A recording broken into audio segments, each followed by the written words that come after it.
paz do Senhor a todos, tá certo? Eu sou Elias, sou presbítero da Casa do Senhor, da Igreja Brasil para Cristo, aqui no Ceará, tá bom? Meu nome o nome do meu pastor é Rodrigo Matos, a qual temos ali o prazer de adorar e granjear ali o Ceará para Cristo, tá certo? E fiquei aqui com o capítulo 13 do Evangelho de Lucas, para poder trazer aí para os irmãos esse estudo tão bonito, que ajuda muitas pessoas em relação a isso. Sem mais perda de tempo, eu separei este capítulo em 4 subtemas, certo? E eu quero explicar cada um deles porque é muito rico em palavras. Este capítulo 13. Primeiro ele vai falar sobre a morte dos galileus, né? Os detalhes do acontecimento aqui, no qual o sangue judeu foi derramado do templo ou perto deste, durante a época do sacrifício, não são conhecidos.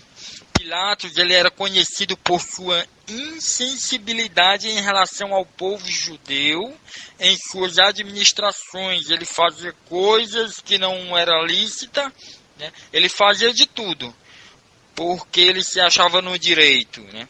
E o episódio provavelmente aconteceu durante a festa da Páscoa ou dos tabernáculos, quando os galileus estavam dentro do templo. Tá bom? Jesus também ele quis dizer aqui que todas as pessoas estão à beira da morte até que o arrependimento aconteça. E essa morte é a morte espiritual e não a morte física.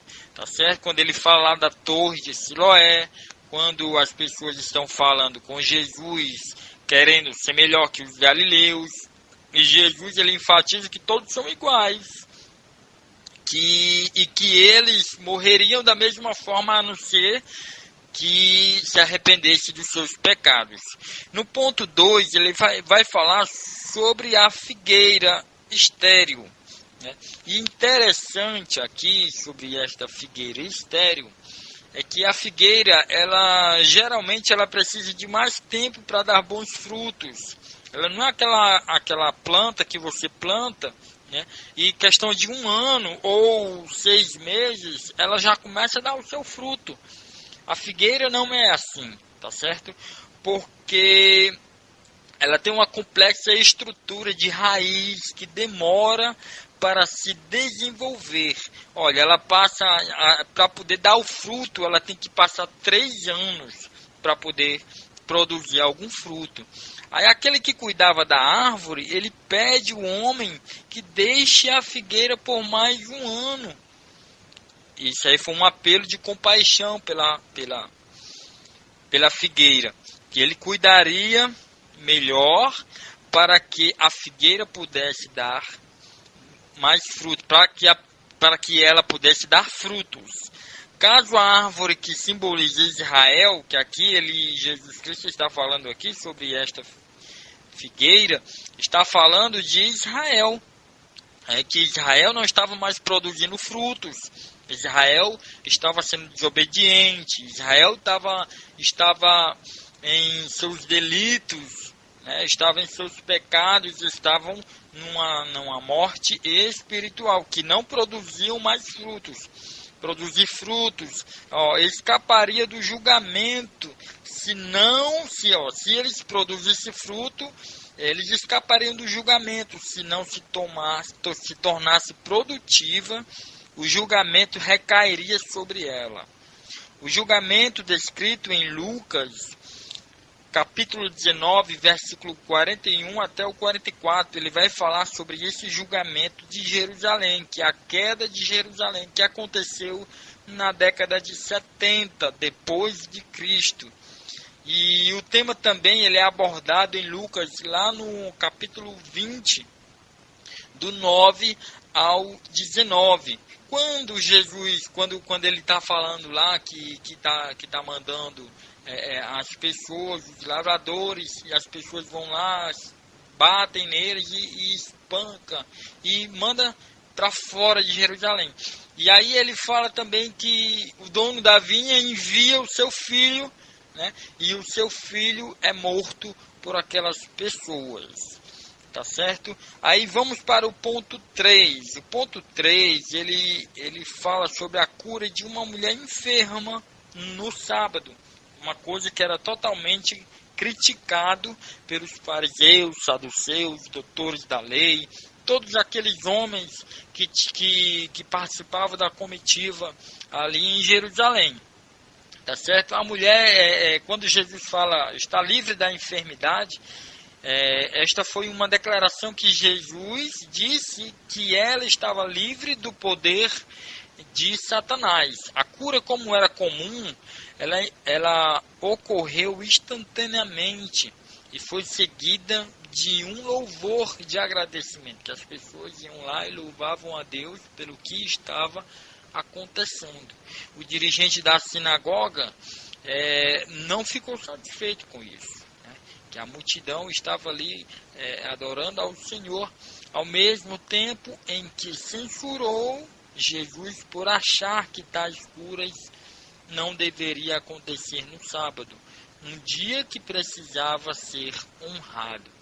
Quando o dirigente da sinagoga se mostrou indignado por causa da cura de Jesus no sábado, o Salvador explicou que se a compaixão fundamental era utilizada com os animais neste dia, uma compaixão muito maior deveria ser demonstrada com relação à mulher sofredora, que passou, né, que estava ali há 18 anos com aquela enfermidade, que na verdade a prática judaica ela variava em tais casos. Como assim? Porque algumas coisas eram favoráveis, né, a aquelas pessoas que estavam na crença, o judaísmo, né, favoravam a eles, aos líderes da igreja, e as pessoas eram criticadas, né, por muitos casos. Uma fonte central de pensamento judaico posterior, ele mostra que certas atividades relativas ao rebanho era permitida, como, por exemplo, soltá-lo, alimentá-lo, levá-lo até a fonte de água, contanto que esta não fosse muito longe. Entretanto, uma atividade como a que Jesus descreveu era proibida no sábado. Se a pessoa precisasse fazer um trajeto de mais de 2.000 côvados, se fosse mais de 2.000 côvados, que era cerca de 1 quilômetro, para chegar até a mulher, um homem só poderia afastar-se da cidade 1.000 côvados no sábado. Olha, tá vendo? No sábado só poderia se afastar 1.000 côvados. Está lá escrito lá em Números, capítulo 25, versículo 4. Enquanto em alguns casos permitia-se que os fariseus, olha só, os fariseus percorressem uma distância de até 2.000 côvados. Enquanto as pessoas só poderiam ir 1.000 côvados, eles poderiam ir 2.000 côvados. Isso é uma coisa totalmente errada. Certo? E no ponto 4, ele vai falar sobre o grão de mostarda, que Jesus ele comparou o crescimento do reino de Deus a uma pequena semente que se transforma em uma grande árvore, né, onde os pássaros encontram seus abrigos. Certo? A árvore de mostarda ela cresce a cerca de 3,5 metros. A imagem de árvore fazendo ninho em árvores é frequentemente encontradas no Antigo Testamento. Geralmente tem lá em Salmos, lá no Salmo 104, versículo 12, lá em Ezequiel 17, 22, 24, lá em Daniel, capítulo 4, do 10 ao 12, também ele faz menção desse ninho que os pássaros fazem nas árvores. Tá certo? Vamos para o ponto 5. Ele vai falar sobre o fermento. E nessa ilustração, a mulher ela esconde o fermento em uma grande quantidade de farinha. No grego, é 3 satos. O sato é uma medida de capacidade para secos. As estimativas variam de 7 a 13 litros de farinha. O fermento ele mistura-se com um alimento, né, que ela escondeu no meio da farinha. Ele se mistura com o alimento e faz com que ele cresça. Geralmente esta imagem é negativa, como lá em 1 Coríntios capítulo 5, versículo 6. No entanto, nesta parábola a qual Jesus estava falando é positiva. O reino ele começaria pequeno, mas cresceria e consequentemente preencheria a terra. A ênfase não está no processo de crescimento, mas na diferença entre o início do reino e no final. Tá certo? No ponto 6, ele vai falar sobre a porta estreita. Que lá em Apocalipse também fala sobre a porta larga, a porta estreita. Né? Pela porta estreita, esta expressão, ela quer dizer que uma pessoa desenvolve a salvação seguindo os mandamentos do Senhor. Os que querem entrar, mas não estão aptos, são aquelas que buscam entrar no reino de Deus, tentando utilizar os seus próprios meios. Muitos perderão as bênçãos divinas porque pensam que podem alcançar a salvação por méritos próprios ou baseando-se em autopiedade e não porque vieram a conhecer Deus por intermédio de Jesus Cristo. Tá certo? E para finalizar o ponto 7, ele vai falar sobre a mensagem que Jesus mandou para Herodes, né? Que Herodes ele quer matar a Jesus. Foi o que os homens chegaram para Jesus, né? Olha, foge, vai-se embora, porque Herodes quer te matar.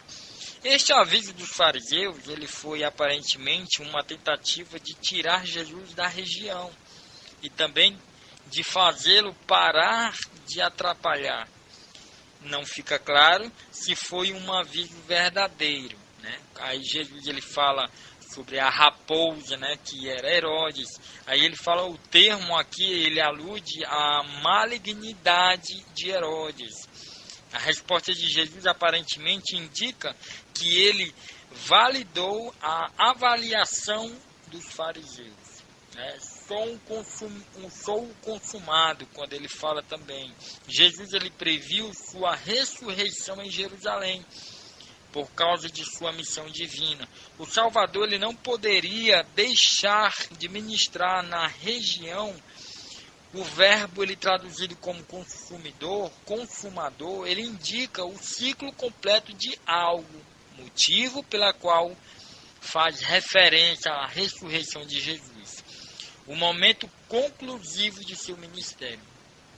E para finalizar, Jerusalém, quando ele fala Jerusalém, a repetição do nome, ele revela a tristeza profunda de Jesus.